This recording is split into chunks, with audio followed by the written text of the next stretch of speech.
20-25 वर्ष झालं मी बघतोय, एक मंगळवेढा मी हाय असं डोळ्यासमोर आहे, काही बदल नाही.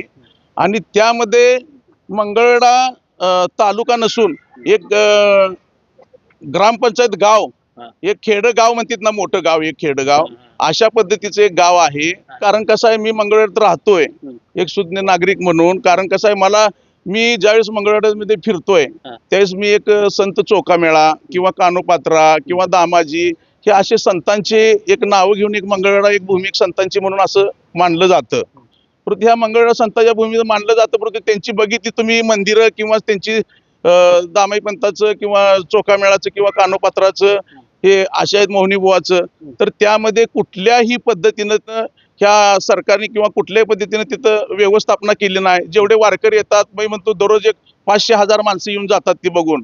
पंढरपूरला आल्यानंतर इकडे एक येतात आणि त्या पद्धतीने बघून जातात.